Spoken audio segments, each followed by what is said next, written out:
Hello friends, आज हम Indian contract act भारतीय संविदा अधिनियम की धारा 5 के बारे में डिस्कशन करेंगे।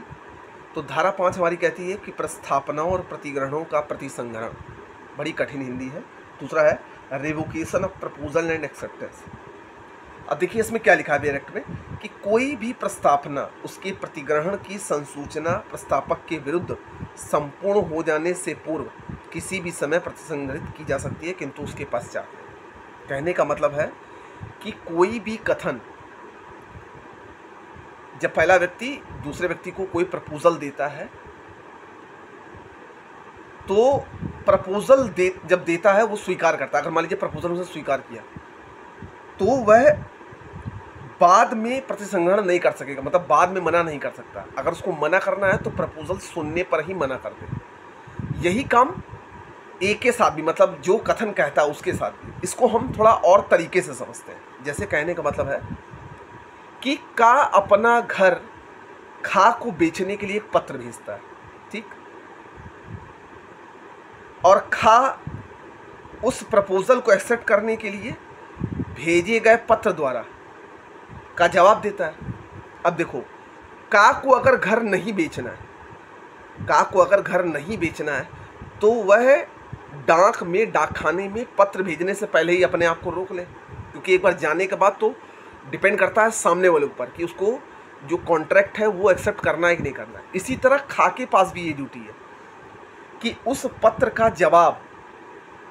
का जवाब देने से पहले वो सोच ले कि हाँ मुझे ये घर खरीदना है कि नहीं खरीदना है। एक एग्जाम्पल, और अगर नहीं खरीदना है तो वो उस पत्र को ना भेजे, वो पहले अपने आप को रोक ले, क्योंकि बाद में नहीं हो सकता। कहने का मतलब कि अगर खा मान लीजिए पत्र भेज दे कि मुझे ये संविदा मान्य है और बाद में कहे कि नहीं मान्य है, तो इस तरह से एक ये प्रमाण हो जाता है कि आपको पहले मानती और बाद में मान नहीं थी। ये चीज़ आपको पहले सोचनी चाहिए, ठीक। अब बात है प्रतिसंग्रहण कैसे किया जा सकता है। रिवोकेशन हाउ मेड, प्रतिसंग्रहण कैसे किया जा सकता है। तो प्रस्थापना का प्रतिसंग्रहण हो जाता है प्रस्तावक द्वारा दूसरे पक्षकार को प्रतिग्रहण की सूचना के संसूचित किए जाने से। मतलब प्रथम व्यक्ति आ जो है वो अगर बा को घर बेच रहा है तो उसको एक पत्र भेजेगा, ठीक है, तो संसूचित मतलब सूचना देगा। ऐसी प्रस्थापना में उसके प्रतिग्रहण के लिए विहित समय के बीत जाने से, यदि कोई समय इस प्रकार विहित न हो प्रतिग्रहण के सूचना के बिना युक्त समय बीत जाने से। अब कहने का मतलब है कि जब उसने कोई पत्र भेजा तो एक टाइम लिमिट बाउंड होगी कि वो भी इतने समय मुझे पत्र भेजेगा। अगर नहीं भेजेगा तो जाहिर सी बात है कि उसको ये करार क्या है, मंजूर नहीं है, और भेज देता तो करार मंजूर हो जाता है। प्रतिग्रहण किसी पूर्वाभाव शर्त को पूरा करने में प्रतिग्रहिता की असफलता से, ये भी हो सकता है कि उसका कोई पूर्वाभाव शर्त है, कोई शर्त है कि इसको पूरा करने में प्रतिग्रहिता की असफलता हो सकती है। प्रस्तावक की मृत्यु या उन्मत्ता से, यदि उसकी मृत्यु या उन्मत्ता का तथ्य प्रतिग्रहित के ज्ञान में प्रतिग्रहण से पूर्व आ जाए।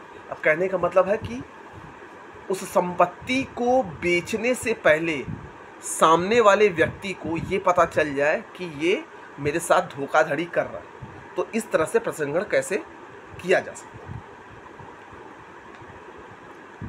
अब आता है धारा 7, प्रतिग्रहण आत्यंतिक होना ही चाहिए। कहने का मतलब है एक्सेप्टेंस मस्ट बी एब्सोल्यूट, जो स्वीकृति है वो बहुत ही पक्की होनी चाहिए, मतलब एब्सोल्यूट होनी चाहिए। अब इसमें क्या है,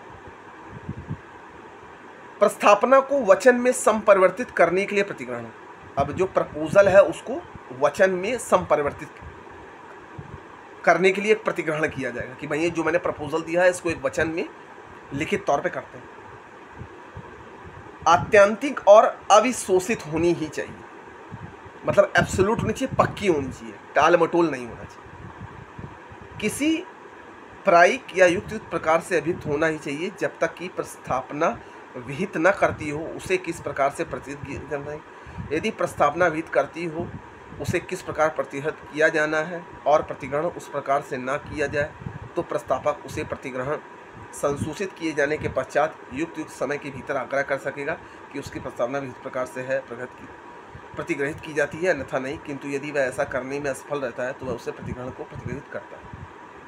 अब कहने का मतलब है कि अगर एक व्यक्ति बी के मतलब ए नाम का व्यक्ति बी के सामने प्रपोजल रखता है, तो वह उसको इस प्रकार से सारी बात बताएगा कि देखो भैया फला फला प्रॉपर्टी में ये चीज़ है, ऐसा ऐसा है, सारा प्रपोजल बताएगा। अगर सामने वाले को स्वीकार है तो वो उसको ग्रहण कर ले, नहीं स्वीकार है तो वो उसको मना कर सकता है। लेकिन एब्सोल्यूट का मतलब हो गया कि इसमें सारी बातें क्लियर होनी चाहिए, कोई भी बात छुपी हुई नहीं होनी चाहिए।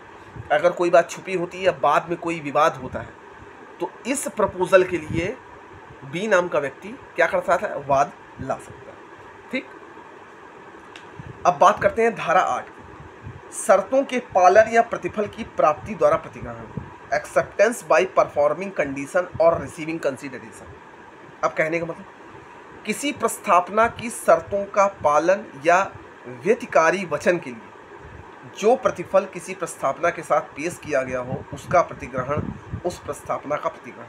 अब कहने का मतलब है कि अगर ए नाम का व्यक्ति बी नाम के व्यक्ति को अगर कोई प्रॉपर्टी बेच रहा है, तो जाहिर सी बात है कि एक अमाउंट होगा कि भाई हमें इस अमाउंट पे भी, इस अमाउंट में आपको वो संपत्ति दे रहा है, तो सामने वाले की स्वीकृति होनी चाहिए कि हाँ भाई हम इस अमाउंट पे लेंगे। तो ये जो अमाउंट है, ये अमाउंट जो है वही उस प्रस्तावना का क्या है, प्रतिग्रहण है, जो अमाउंट है, जिस अमाउंट पे बात हुई। अब धारा 9, वचन, अभिव्यक्ति और विवक्षित, प्रोमिसे, एक्सप्रेस एंड इम्प्लाइड।